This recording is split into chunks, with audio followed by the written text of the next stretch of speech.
Hi everyone, my name's Gideon Cordover and this is the Council Roundup for the 5th of September 2022. So it's Monday night, we've just come back from the council meeting. I think it was a successful meeting tonight and it certainly had quite a number of consequential decisions that took place. So what is the Council Roundup? Well, this is my opportunity to share with you what I think were some of the highlights and the lowlights of the meeting just gone by.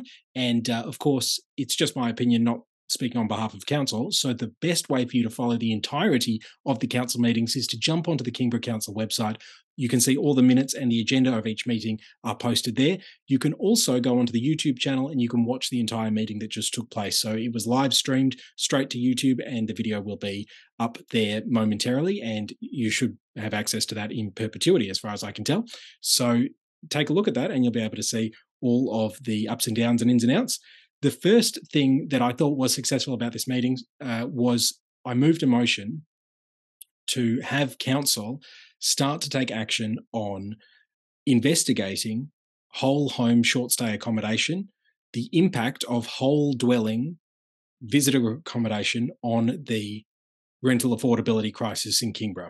So there's been a lot of evidence that's been coming out recently, particularly Shelter Tasmania has released a very comprehensive report about Greater Hobart and the impact of whole home short stay visitor accommodation, the impact that it has on rental affordability. So we know that we're in a rental affordability crisis, and this is the first step, I think, for Kingborough to start looking into what we can do to ameliorate the housing and rental affordability crisis. So I think it was a real win. I actually tried to move this motion at the last council meeting on the 15th of August and wasn't successful. This time around, we were successful. So I'm really pleased with that. And I think it should hopefully start to have some really significant impacts, hopefully transformational impacts, to make sure that those hundreds of people in Kingborough who are facing the rental affordability crisis head on will actually have some, there will be some amelioration of that crisis. If we can get more housing back onto the long-term rental market, that will bring down the costs of renting. It will increase the residential vacancy rates, and that's really the critical factor in making sure that people can afford to rent a warm, safe place to live. That, housing is a human right, and I think that it requires the political will to make sure that we put the interests of the people of Kingborough first before private profit seekers who are seeking to make investment in housing as, that instead of it being a human right, it's a speculative investment vehicle for a lot of people. And what I said on the council meeting tonight is that if you do want to invest your money, there's plenty of places you can do it that don't harm renters. You can invest your money in stocks and bonds and shares and crypto and NFTs. You can invest your money in whatever you want, but by investing it in housing stock, taking housing stock off the long-term rental market, inadvertently, this is creating a really seismic rental affordability crisis. So that motion that I moved was successful. At the beginning of the meeting, I asked a question without notice about a meeting that took place between the Mayor, the General Manager, and the Vice-Chancellor of the University of Tasmania about the UTAS move from the Sandy Bay campus into the CBD. And I also asked about Margate. The Margate CBD is something that I think is really important that we actually pay a bit more attention to Margate in the next little while, because Margate's been growing so fast, and certainly a lot of people are talking about the difficulties that you have as a pedestrian trying to cross the Channel Highway, feels dangerous. Also, just giving Margate a bit of TLC, like having a bit more vegetation.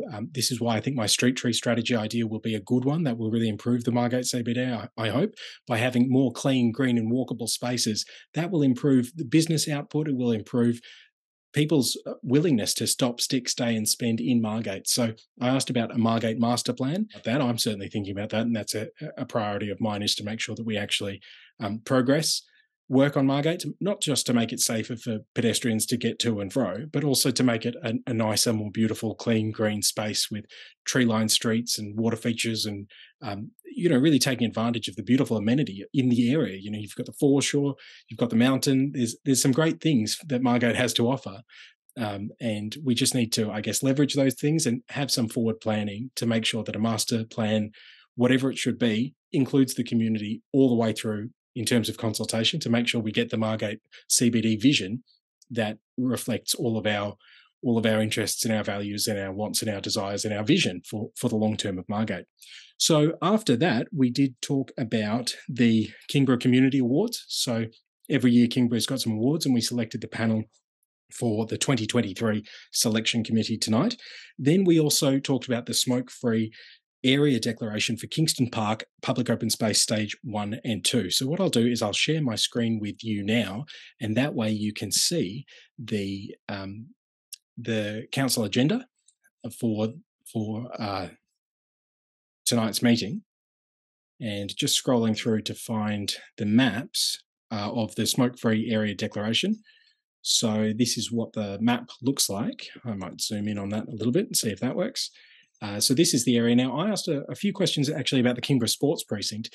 This particular Kingston Park area that we're looking at, they couldn't really declare it smoke-free until they knew precisely the locations of everything in Kingston Park, because obviously it's a development in progress. Now, that's why it took 5 years from the initial motion indicating in principle support for a smoke-free area all the way through to now when it's finally being progressed. So, of course, it takes a bit of time for that. But with respect to the Kingborough Sports Precinct, I, in November of 2020, successfully moved a motion that council would declare its intention to make the sports precinct smoke-free. And there was a fair bit of conversation at tonight's meeting about progressing that, making sure it doesn't take the same 5 years that it took on this occasion to make those declarations. You'll be interested to know also that this smoke-free declaration also includes things like vaping and e-cigarettes and those things like that.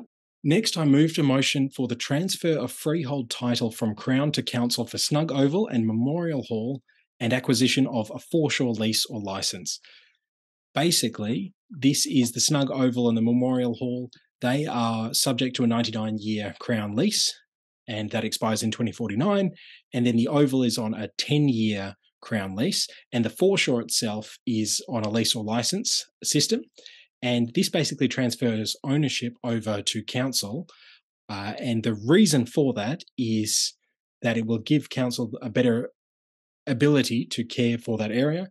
And this is particularly important, I think, as we undertake study into Snug in terms of climate change adaptability. We're doing inundation mapping and the like to really understand the effects of climate change on that particular area.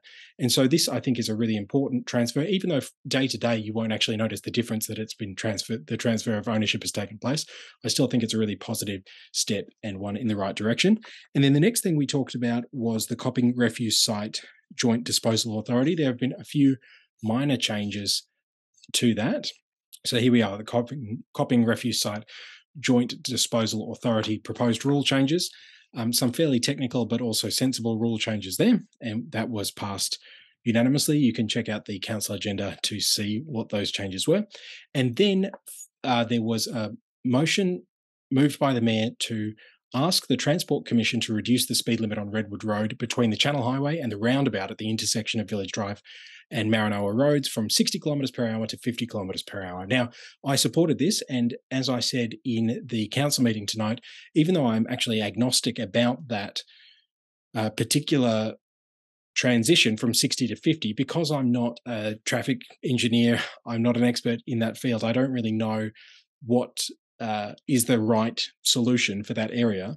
But what I do know is that the people at the Transport Commission will be able to find that out, and they will do that using considerations such as traffic data, crash history, and to get a sense of the community support. So I was happy to endorse that for now. If the Transport Commission says that's no good, it's not a good idea, then it will come back to us, and so it won't go ahead. So essentially, this isn't a fait accompli. It's simply council asking the Transport Commission for them to do their review of speed limits in that area. That brings us to the end of what was a short but an important meeting, particularly the motion to investigate the impact of short stay accommodation, whole dwelling short stay accommodation on the rental affordability of Kingborough. I think that's a really important step, and I hope that you follow along as we see developments with that.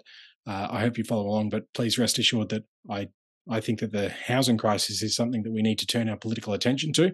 The levers of state and federal government have seemed to be stalling on this issue because we still face a crisis, and a crisis requires urgency of action. And so if state and federal governments aren't doing enough fast enough, whilst we're happy to work with them and happy to help where we can, I really think that it is important for council to lean in, to muck in where we can, and to help out. So I hope that there will be some positive outcome as a result of this successful motion. That's all from me for this Council Roundup, and I look forward to seeing you at the next one. As always, if you want to get in touch, please feel free. Jump on my website, gideoncordover.com.au, and I'll see you at the next Council Roundup.